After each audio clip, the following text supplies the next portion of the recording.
Hey, good morning. Welcome to the 5 a.m. Master Scrum Show. Hope you're doing well today.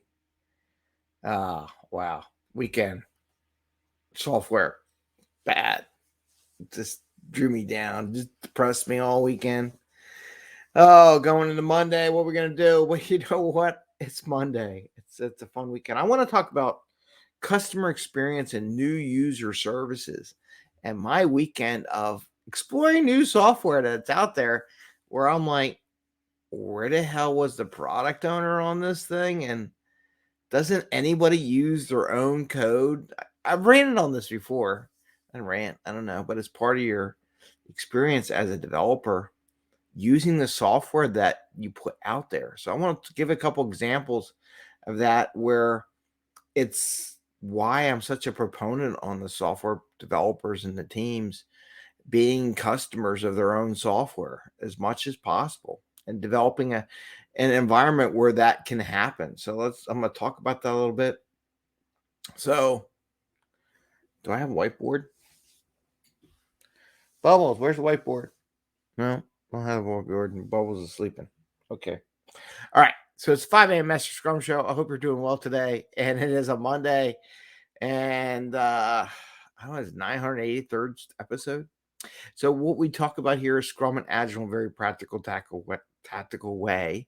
So you can bring value to your customer, not work crazy hours to do so, and have a little fun along the way. Well, we had fun on Friday. Today I want to talk about product and where are our product owners out there. So a couple things happened over the weekend. One, um, my my kids wanted sports, my wife wanted a sports package. And also YouTube TV pricing went up to $80 a month. And I went, holy crud. Well, guess what? When you do stuff like that, it triggers the event where let's start exploring everything because it's so expensive now. I might as well go look, see what's out there in the world. And then it turned out that basically what I'm paying when I had the cutting the cables and the YouTube TV so they can watch their sports, it was the same price pretty much as whether or not I increased the cable on the TV for either the one with the V and the one with the C as far as promoters. And I just talked about YouTube TV. But anyway, I realize they're all charging the same amount of money for the same content. There's no deal anymore, right? It doesn't exist. And so I started going on. I went on because I was a customer of Verizon, went on their site, couldn't figure out a darn thing. It was the slowest site I've ever seen. I had the high level bios, right? It was slow, awkward. So I chatted with the guy. The guy was taking forever to come up with my information, asked me the same questions like 5 times. So, like, you know what? I'm gonna go over to Comcast. I went over to Comcast website. Oh, and the other part I'll talk about. So part of the things that got me confused with the Verizon, let's talk about the product. And I really wish um I got stickies, right? I got sticky. Can I do this? So basically, I had the same information. They would show me all these things that I could use, right? They said, oh, we got 100 MIPS, right? There. So all across the top of the board, what I figured it out. It's really sad when you actually do this for a living that you can figure out what the heck's going on in the software. So they had all these things on their front their page where you order your product.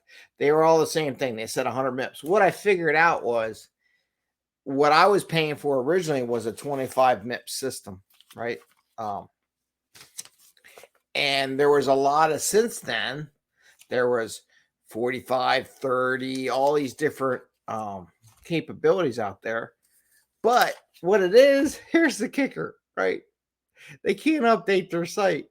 So what was going on was that all the systems below 100 got upgraded to 100. They said free. I'm like, cool. I'm happy. I got the 100. It was good upload bandwidth, right? So What it is they would show the same thing. Here's all your choices. They were all the same choices. They were keeping legacy information like the 25, the 30, the 40, the 50, the 60, the 80 to 100. And they just made them all 100. But they kept the little cards up there because it was just easier to leave it there as an option because people were using it and just change the cover to look like 100. So from a UX perspective, it's like so confusing. I don't know what's below that 100. It's just a top little image. I don't know what's involved. Does I have upload speed, download speed? Why do I have 6 or 7 different little options for the same speed? Didn't make any sense. And this is where I say customer experience is so important. That was such a turnoff. And it had it all throughout the whole site. So I'm like wondering, does the product owner or the users, do they ever log into their system to see what the experience is for a new user, what they'll see? Can you imagine? I at least understand some of this stuff because I've done it for 30 years. Where someone comes in who's new and sees 10 different choices, it's going to lead them to call the customer service and ask for help. And when you talk to customer service, they're an idiot. They don't know what they're doing. They don't have enough information, right? So that's kind of the thing going on there. So I'm like, I was so distraught with how they were doing it. I said, you know what? I'm going to go into Comcast. So I went into the Comcast system. Now they were a little bit better. A lot of stuff in there that wasn't quite as good as I was hoping.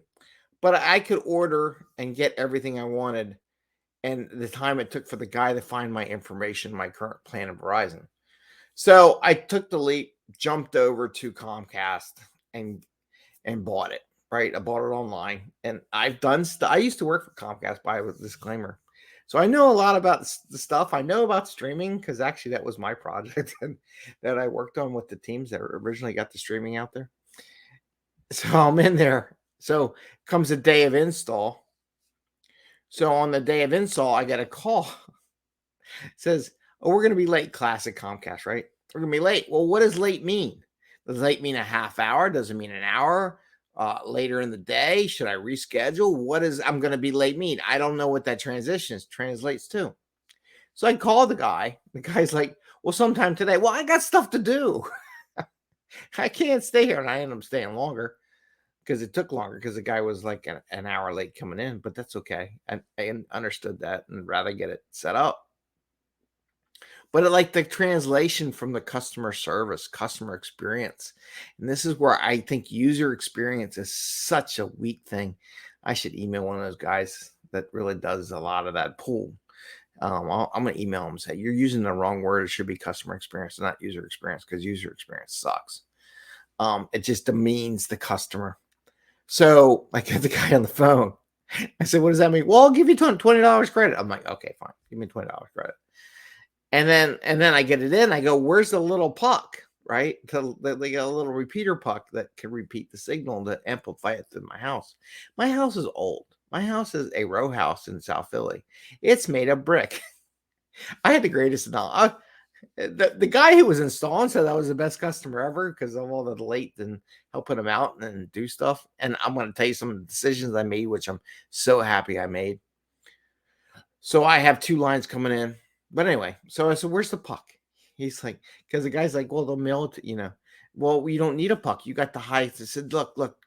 So here's what I said. Maybe I was being a little sarcastic. I said, look, you ever hear the story of the 3 little pigs where one pig had it made out of straw, one made out of sticks, and one made out of brick?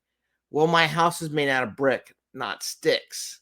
I need the repeater because the transmission rate through my house isn't as strong because it's going through brick walls. And it's not as strong.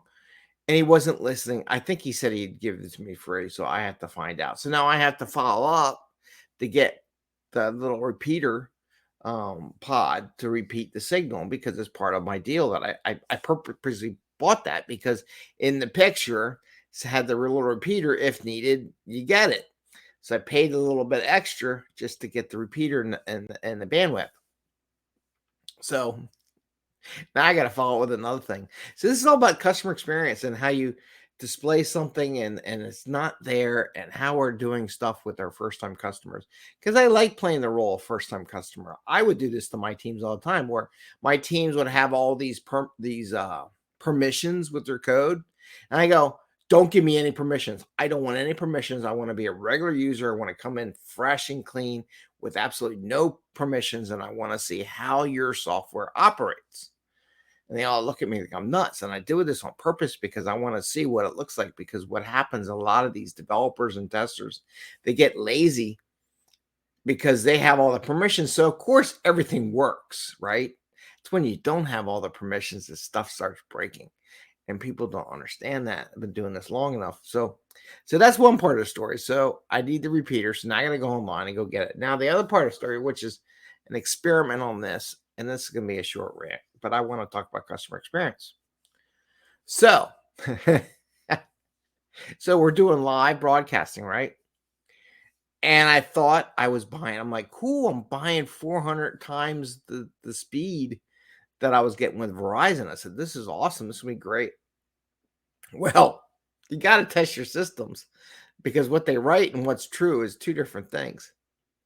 So Verizon would do 100, but they were really giving me like 25.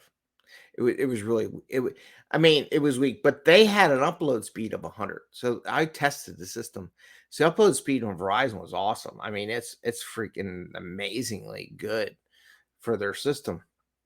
Now, Comcast, on the other hand, their upload speed sucks, right? It's like, now I got download speed, which is great for, I guess, gaming, or material coming in, but material going out sucks, right? So now I have to debate. So, because the upload speed's only 4 or 8 or something. It was really weak. Where on Verizon was like 100. So it was like peaking out. It was the exact opposite. And so now I have to figure out what I'm going to do. Whether I keep 2 lines. And now here's what I did. The guy is like, oh, we got to cut the lines. I'm like, no, don't cut the lines. There's an extra hole that was the old original Comcast. So we pulled the cable through, and I helped him out, because I've done cable installs before. So I helped him pull the cable through. So now I have 2 lines coming in. I have a Verizon line and I have a Comcast line. That Comcast line is now hooked up to the TV and some of the kids' stuff. And I'm broadcasting right now on the Comcast line, because I'm trying to figure out this week. I'm going to see how the quality shows up. Is the upload speed that important? I don't know. I would think it would be, because if you're broadcasting out, you want to have the signal that goes out to be quicker as much as the signal coming in. So we'll find out how that goes. We're testing that. But the only thing I just want to bring on this Monday morning is ask your question. How is your customer experience? Not user experience. How is your customer experience? Especially your new customers, right? The idea is you want sales growth. Sales growth does not involve necessarily existing customers. Sales growth also involves new customers. So when you produce an amazing product that you want and it's pretty good. There's so many things in Comcast product that could be so much better. But, and that will go another thing. At one point in time, I think I'll do another show about getting access to your competition's product and seeing how they do it, right? Not just being, oh, ours are amazing, and never looking at the comp. That'll be another story for another day. But in your first customer experience with the first time customer. What does it look like? What does it look like for accessing and buying it? Because we did that very much when we did the stream. What was their first experience? The developers said, well, it takes a minute or 2 for the stuff to load up. Our product owners, like, we want under a minute. We ended up doing like 15 seconds. Depending, it was up to 30 seconds, but the worst case was a minute, like worst case, but majority was like under 30 seconds, and under 30 seconds, the entire screen painted with all your TV options, everything you needed to do, because the way they set it up, it was a beautiful thing. So sometimes you got to look at what your experience is as a first-time customer, as well as a continued customer. But I just wanted to share those things. I can give you more. The Pinewood Derby was another one that was a fiasco, but it's almost 15 minutes. So I'm going to cut it short today. Think about your customer experience. Think about your first time customer experience when you develop this software. Try it out, see if they're doing what you think it's doing, and turn off all those damn permissions. With that, I say, have a great day. Happy scrumming. Sorry, it was maybe a downer on a Monday, but I think it's just something that needs to be shared every so often. And in my experience, I try to give you what I see every day out there in the world. So take care. Have a great day, and we will see you tomorrow. Bye.